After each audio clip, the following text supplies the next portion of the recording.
이번 주 교회력 마지막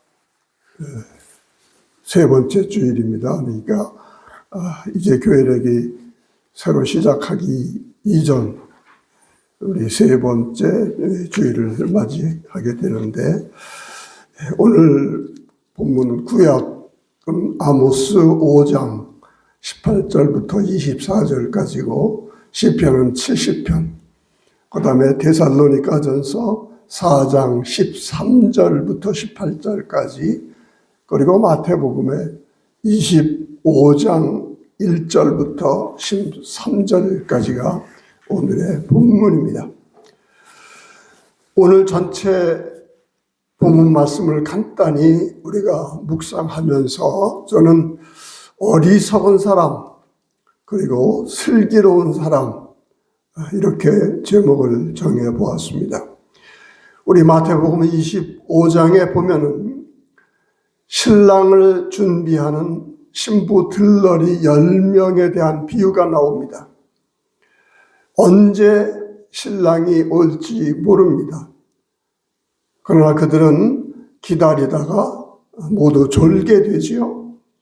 그러다가 생각지 않은 뜻밖의 시간에 신랑이 왔다는 그러한 소식을 듣습니다. 그 소식을 듣고 5명의 처녀는 즉시 등불을 켜서 기름을 준비한 것 가지고 등불을 칠 수 있었지요. 그리고 신랑을 맞이합니다.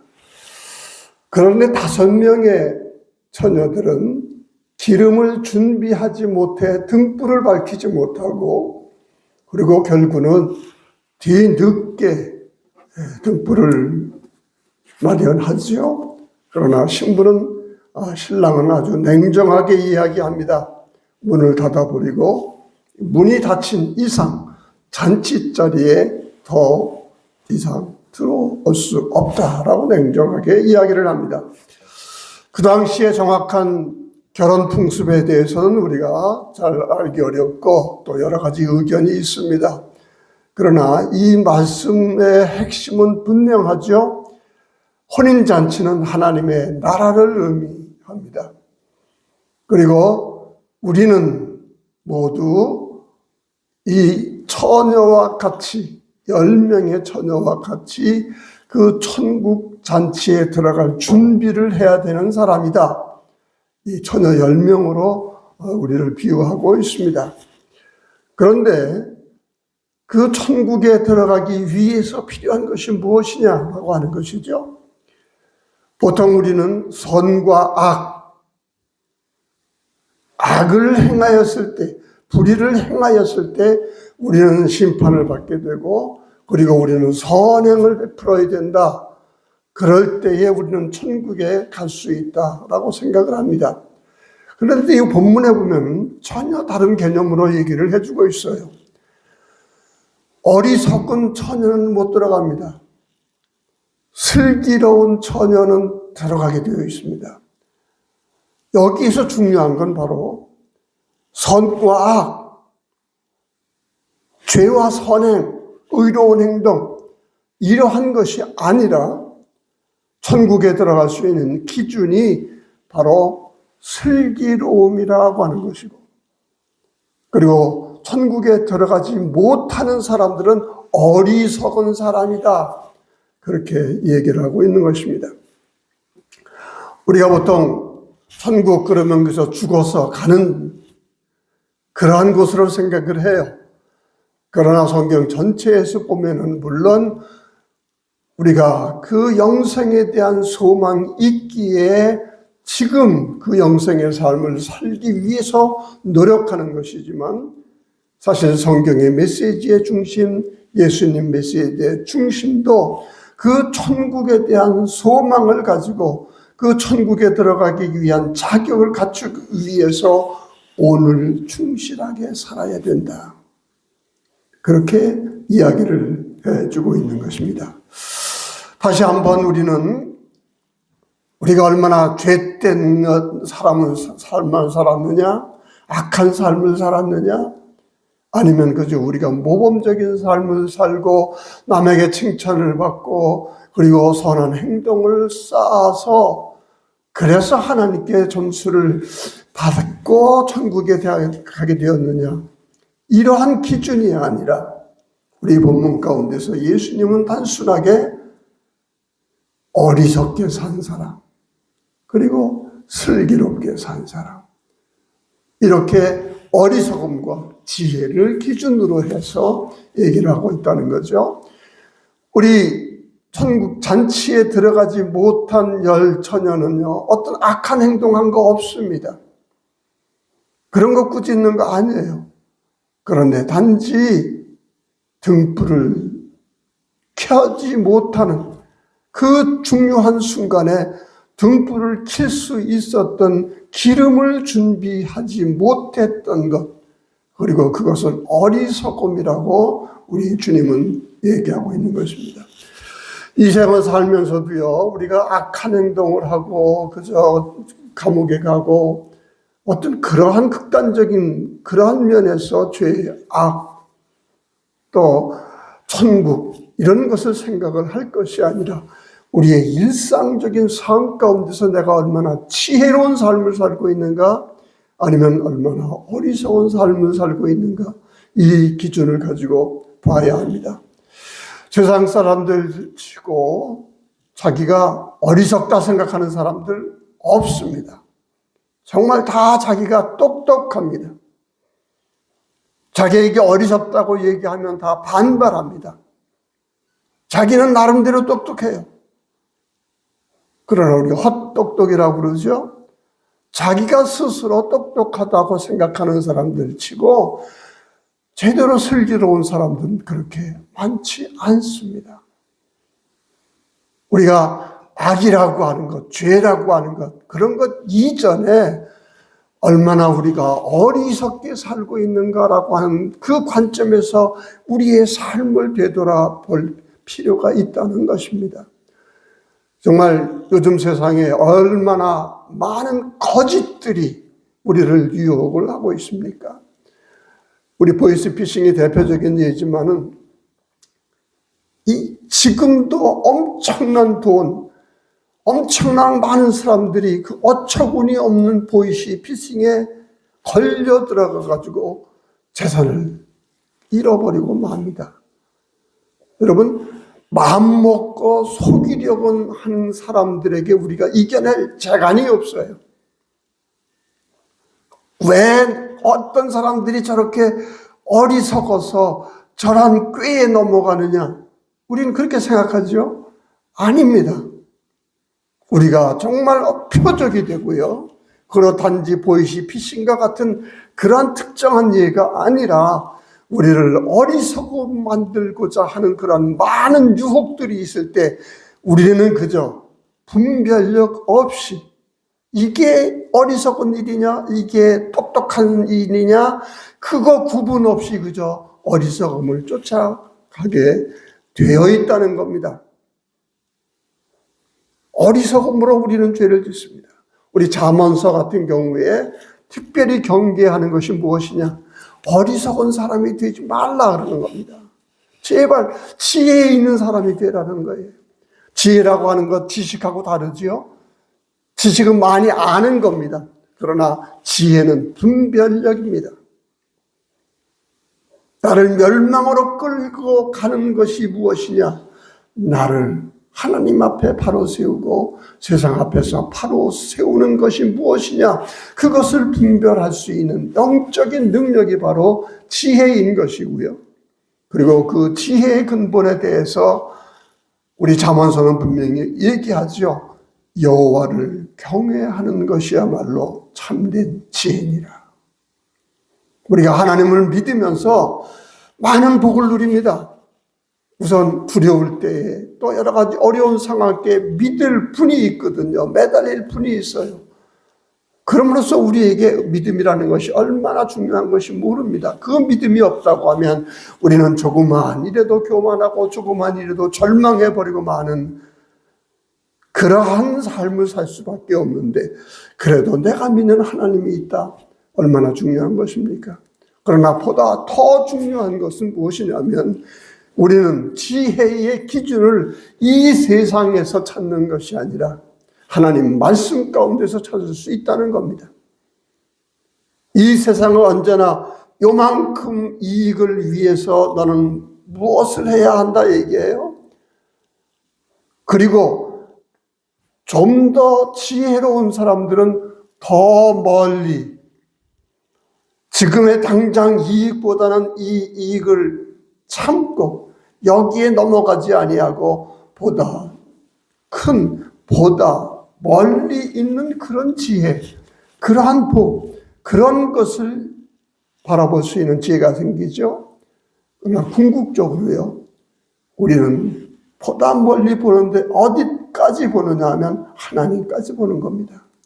영생의 보상까지 보는 겁니다. 이 세상에서의 보상은 보잘것없다고 하더라도, 그리고 많은 사람들이 눈앞에 보이는 그러한 이익들을 위해서 살라고 그래서 어리석음에 빠지도록 유혹하는 데 비해서 우리 믿는 사람들은 하나님을 알기 때문에 그 하나님을 두려워하고 사랑하고 그분 뜻에 귀를 기울이는 그러한 신앙 가운데서 이 세상이 우리를 유혹하는 그 모든 어리석음에서 벗어날 수 있다는 것입니다. 그래서 어리석음과 슬기로움, 어리석음과 지혜, 이것이 우리 신앙생활에 그만큼 중요한 것이 되고요. 사실 세상 사람들 다 지혜롭다고 생각을 해요. 다 지혜롭다고 생각을 하고 수단 방법을 가리지 아니하고, 그리고 자기로서는 그게 꾀라고 생각을 하고 지혜라고 생각을 해서 자기가 얻고자 하는 것을 얻지만은 그게 어리석음인 것입니다. 그것이 심판을 쌓는 것이라고 하는 걸 알지 못해요. 바로 이러한 면에서 우리 오늘 본문은 우리로 하여금 천국 잔치라고 하는 그 잔치, 거기까지 내다보면서 우리가 슬기롭게 사는 것이 무엇이고, 그리고 아무리 똑똑하게 살았다고 열심히 살았다고 하지만은 결국 천국 잔치 그 앞에 놓였을 때 문이 내 앞에서 닫혀버리는 그러한 비참한 운명의 삶을 살 것인가, 이거 뒤에 돌아보라 라고 하는 그런 말씀인 겁니다. 이제 본문을 좀 찬밥 우리 마태복음을 주로 근거해서 본문의 주제를 생각을 합니다만은 이 말씀에 비추어서 우리 구약 말씀부터 한번 생각을 해보겠습니다. 아모스 5장에 보면 우리 아모스 5장 정의의 예언자라고 잘 알려져 있지요. 18절에 얘기합니다. 화 있을진저 여호와의 날을 사모하는 자여, 너희가 어찌하여 여호와의 날을 사모하느냐, 그 날은 어두움이요 빛이 아니라. 그리고 우리가 잘 인용하는 말이에요. 사람이 사자를 피하다가 고물 만나거나 혹은 집에 들어가서 손을 벽에 대었다가 뱀에게 물림 같도다. 우리는 똑똑하다고 생각을 해요. 그러나 스스로 사자에게나 뱀에게나 그리고 곰에게 먹히는 그러한 운명이 내 앞에 있다는 걸 모른다는 겁니다. 우리 구약시대의 여호와의 날이라고 하는 것은 여호와께서 이스라엘 백성들에게 최후의 승리를 가져다 주는 날, 그리고 우리가 이런 고생 가운데 있다 하더라도 여호와의 날, 그분이 우리에게 마지막 축복을 주는 날이라고 해서 기다려왔습니다. 우리가 오늘 하나님의 날을 기다리는 것처럼 이 사람들은 바로 여호와의 날을 기다리며 사모하며 그 날이 오면 우리의 공경, 우리의 어려움이 벗어나겠지. 그런데 아모스는 얘기합니다. 이 미련한 사람들아, 그런 얘기하는 거예요. 여호와의 날을 빛으로 생각하느냐, 축복으로 생각하느냐? 아니다. 여호와의 날은 너희들에게 재앙이 될 것이다. 그렇게 말하는 것이죠.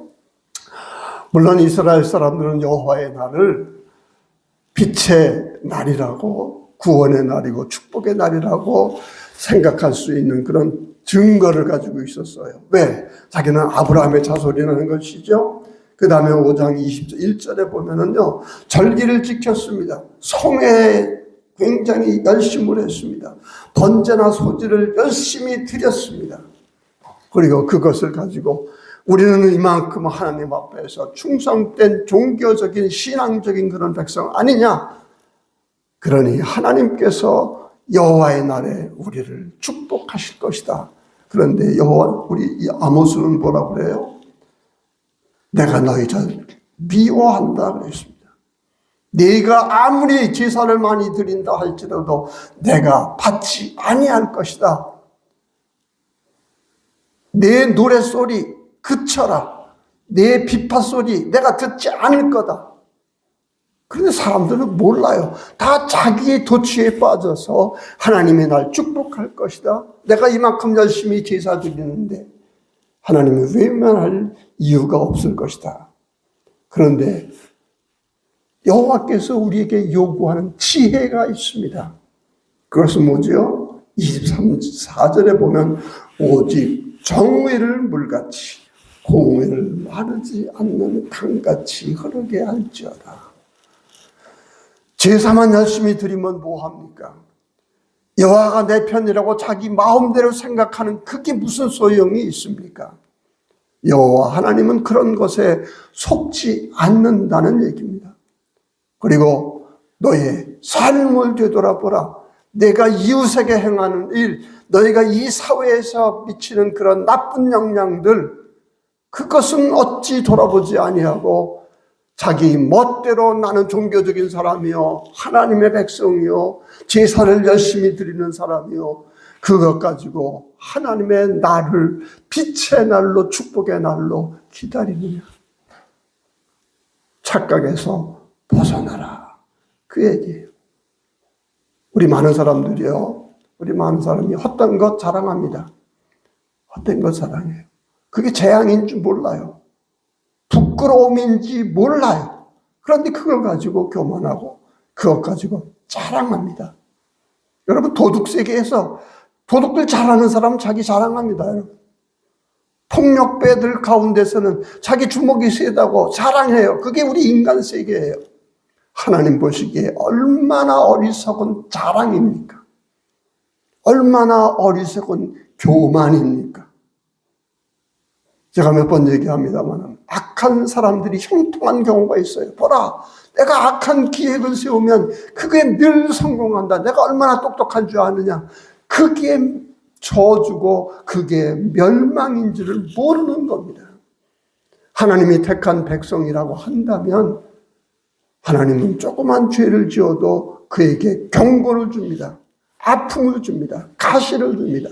그런데 하나님이 아예 관심을 두지 않는 사람, 포기하지 않은 사람은 그래, 내 마음대로 해.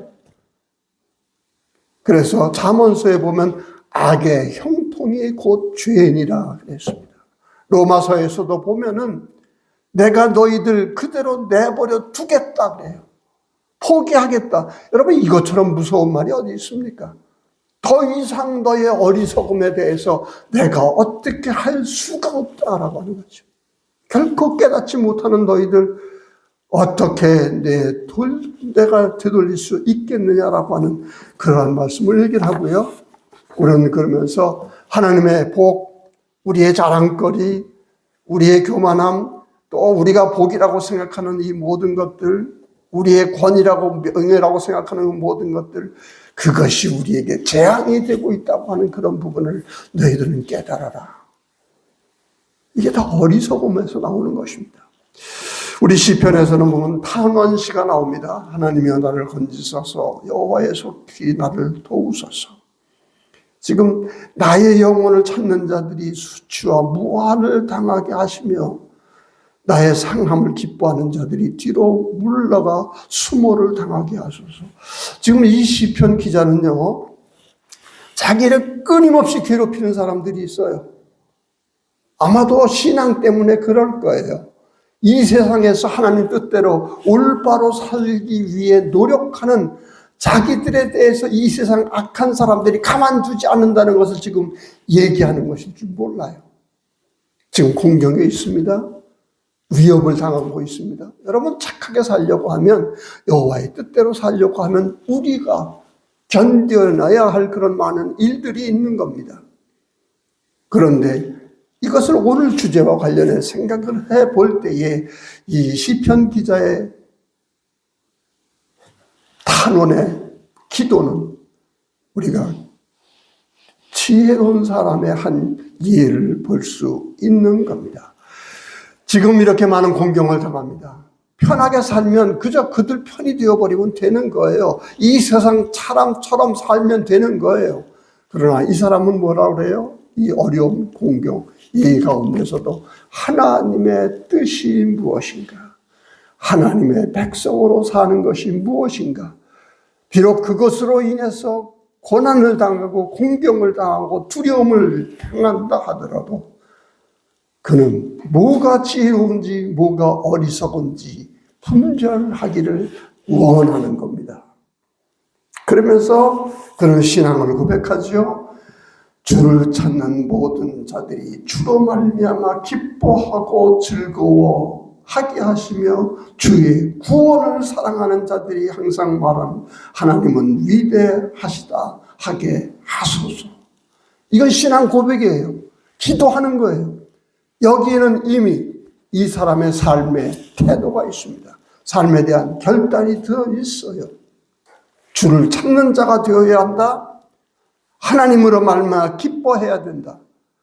하나님으로 인해 즐거워해야 된다. 주의 구원을 사랑하는 그런 사람이 되어야 한다. 물론 이러한 신앙의 삶을 위해서 우리는 세상에서 고통을 받는다 할지라도 바로 우리의 삶의 자세는 이런 것이 되어야 한다라고 하는 그런 것이에요. 그러면서 이 마지막 사람의 지혜는, 마지막 구절에서 우리 시편 기자의 지혜는 우리가 배워야 할 아주 중요한 겁니다. 나는 가난하고 궁핍하오니 하나님이여 속히 내게 임하소서. 나는 주는 나의 도움이시오. 나를 건지시는 이시오니 여호와여 지체하지 마소서. 가난하고 궁핍하다고 하는 것을 꼭 우리 돈에 관해서 생각할 필요가 없지요. 영적으로 지금 자기가 당하고 있는 공경에 대해서 얘기를 합니다. 중요한 건 뭐예요? 우리는 누구에게 도움을 청해야 되는지 그것을 분별하는 것이 중요하다고 하는 것이에요. 우리는 누구의 도움을 받아야 됩니까? 예? 우리를 이용하려고 하는 그런 사람들이 우리 주변에 있어요. 우리를 언제나 유혹을 해요. 그 사람들을 의존해야 합니까? 아닙니다.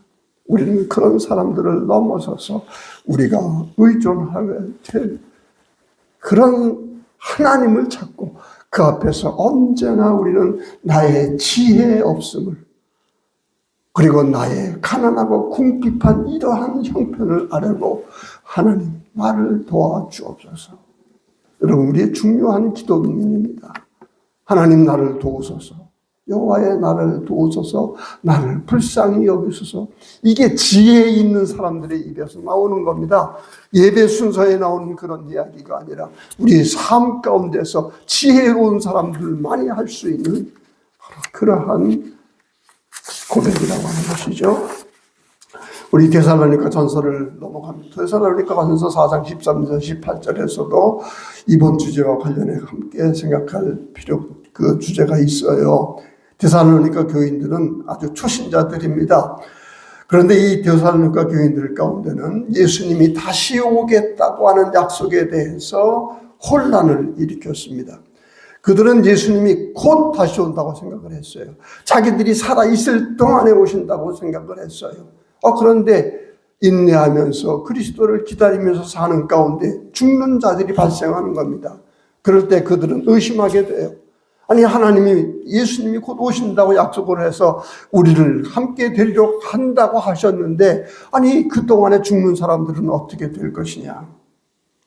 이 초대교회에 이러한 그 신앙적인 재림에 대한 그런 의심들이 많이 있었죠.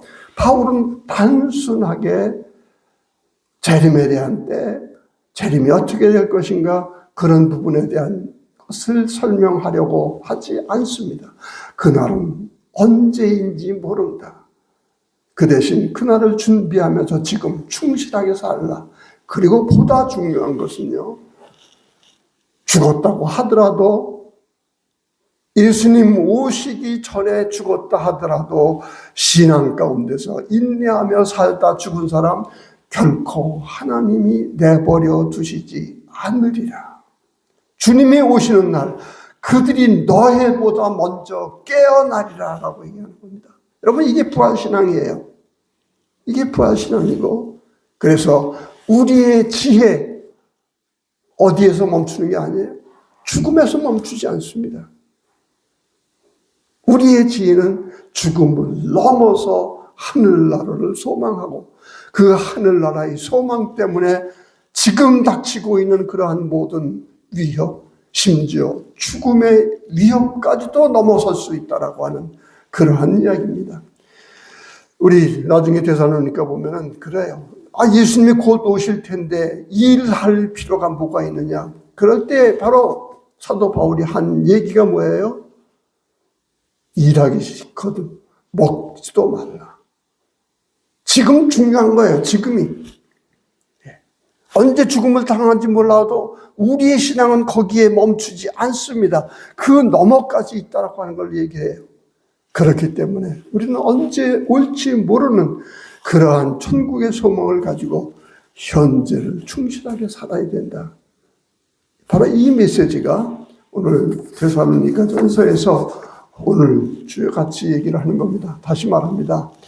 심판이 있다는 걸 아는 게 지혜입니다. 적당히 내가 넘어갈 수 있다. 이게 어리석음이에요. 하나님이 다스리는 세상, 또 영생을 묻는 우리에게 적당히 넘어가는 것 없습니다. 사람은 속일 수 있어요. 그러나 하나님은 속일 수 없는 겁니다. 이게 지혜입니다. 그리고 그것을 무시하고 당장 눈앞에 있는 이익만을 위해서 살고, 그것을 위해서 온갖 거짓말도 하고 다른 사람을 속이고, 그리고 그러한 것이 성공할 때 기뻐하고, 이거야말로 어리석은 사람들의 삶이다. 지금 이것을 말씀해 주고 있는 겁니다. 자, 마태복음 25장 오늘 본문의 말씀으로도 돌아가지요. 우리는 다시 말씀드립니다마는 천국을 하나님의 나라, 그리고 죽어서 가는 천당으로 생각하지만은, 여러분, 천국에 대해서, 하나님 나라에 대해서 가장 중요한 포인트는 뭐냐면, 하나님은 심판주로서 우리를 심판하신다는 거예요. 천국은 그저 아무나 가는 거 아닙니다. 혼인잔치 아무나 가는 거 없습니다. 자격이 있어야 된다는 거예요. 지금 그 얘기를 하고 계시는 것인데, 물론 천국은 기쁨의 자리죠. 복된 자리죠. 은혜의 자리죠. 그러나 준비되지 아니한 사람은 들어가지 못하리라. 악한 사람이 못 들어간다? 남을 죽인 사람, 돈을 훔친 사람, 그런 사람들은 못 들어간다? 아니에요. 본문에서 얘기하는 건 뭐죠? 미련한 사람들은 들어가지 못하리라. 우리 좀 더 현실적으로 생각을 하기에, 우리 천국이라고 하는 것을 그저 종교적이고 죽어서 가고 뭐 하여튼 그런 면으로 생각하지 말고, 우리의 삶의 마지막에 와 있을 시험이라고 한번 생각을 해 보십시다. 근데 시험이 언제인지 몰라요. 그 시험을 치루어야 되는데 그 시험이 언제인지 모르는 우리는 그런 수험생으로서 이 세상을 살아가고 있어요. 어떻게 해야 합니까? 분명 5년 후에 오실 테니까, 10년 이전에는 분명 오시지 않을 테니까 지금은 열심히 놀자. 여러분, 이게 어리석음입니다. 천국에 대한 하나님의 말씀, 종말에 대한 예수님의 재림에 대한 말씀은 언제 올지 모른다라고 하는 것이 메시지입니다. 오늘 비유에서도 마찬가지예요. 신랑을 맞이해야 되는데 지체합니다. 다 졸고 있었어요.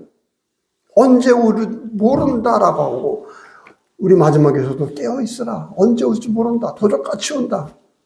이게 바로 우리의 삶의 지혜에 있어서 우리가 생각할 수 있는 가장 중요한 포인트예요. 바로 우리가 생각하는 만큼 시간이 결정되는 거 아니에요. 우리의 시간, 우리에게 주어지는 기회, 우리가 회개해야 할 기회, 주님에게로 다시 돌아가야 할 기회, 이거는 지금 주어지는 것이고요. 언제일지 모른다라고 하는 그 부분을 우리는 냉철하게 생각을 하고 있어야 하는 것입니다. 우리 다섯 처녀는요, 뭐 나쁜 일 한 거 없어요. 없어요. 아마 금방 오리라고 등불을 켜고 있었겠지요. 그런데 그 정말 신랑이 왔을 때 보니까 기름이 떨어진 거예요. 충분한 기름을 준비하지 못한 거예요. 그게 어리석음이었다라고 하는 것입니다. 그게 어리석음이었다. 왜 많은 학자들이 도대체 기름이라고 하는 것이 과연 우리에게 무엇을 요구하는 것일까? 라고 하는 그런 부분인데, 우리는요, 그죠? 뭐 믿음이다, 사랑이다, 이런 것으로 우리는 기름, 이런 것을 준비해야 된다. 근데 여기서는 그렇게 특정해서 생각할 필요가 없습니다.